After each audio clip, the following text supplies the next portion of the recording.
Traveler is a second full-length album from Evansville, Indiana-based, let's say heavy metal slash stoner metal uh, band Faerie Ring, who are a quartet, and this is the big one for them. They put a lot of time and money and a lot into this record to make sure it was big and that every moment of it counted. And that goes from the artwork to the general presentation to the, just even promoting it. Obviously, they care about this album and they want it to hit. And I think it will pretty easily hit for most anyone who picks it up, who's into heavy metal, who also doesn't mind dabbling with the what I call the void between heavy psychedelic rock and like just new wave of British heavy metal level songwriting, which is meant to be simpler, punchier, and kind of working class level um, songwriting. So, you know, the big thing about this band is that they didn't necessarily start there. They started as what I would consider more of a, let's just say, a stoner doom metal band with some doom rock feeling to it. I know those are minutiae you can parse through on your own, per your own interest in that sort of delineation of forms, but basically they were writing mostly tuneful songs that were centered around riffs that felt good, and I think that's the important thing is they always wrote riffs that felt good. The songs just weren't hitting quite as hard on their debut full length. A Clearing Path is still a very good record.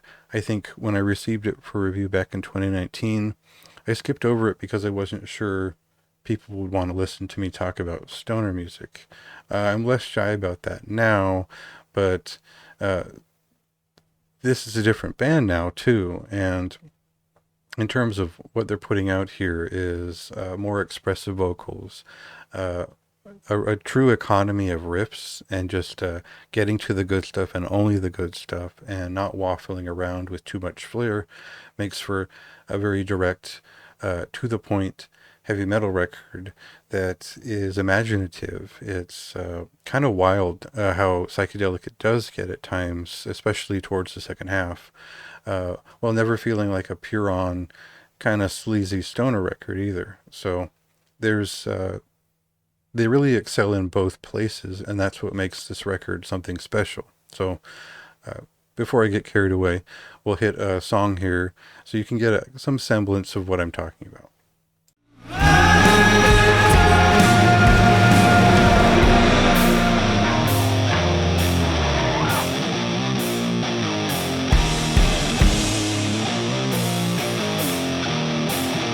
So in the review, I definitely focus on the quality of the production values and how well it matches their sound, how it all feels quite tailored and thought and cut down to just what works best here.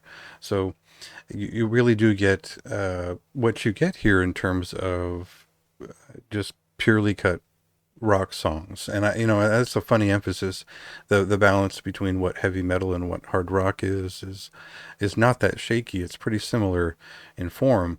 So what we get is a very natural movement between two types of sound, which could for some reference, stoner metal 1 minute, traditional doom metal the next.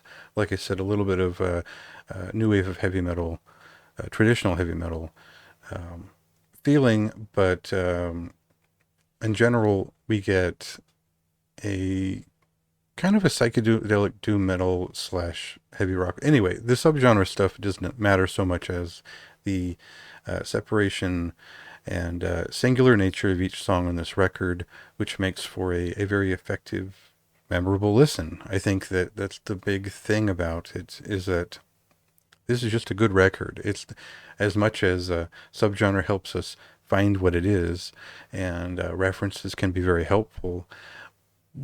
It's pretty rare that like a heavy metal record goes much further than that into the realm of just feeling good, meaning something to them, and having a good time with it.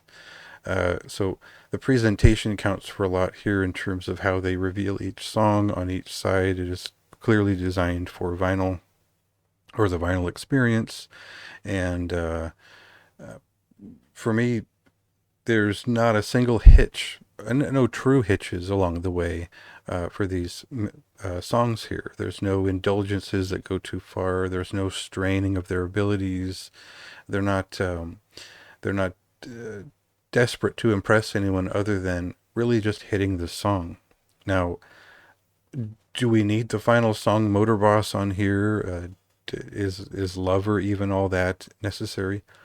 I mean, you're going to want those around if you've really fallen for the record, but a lot of it really sold itself in the first half, and the rest is just kind of icing on the cake that they have here.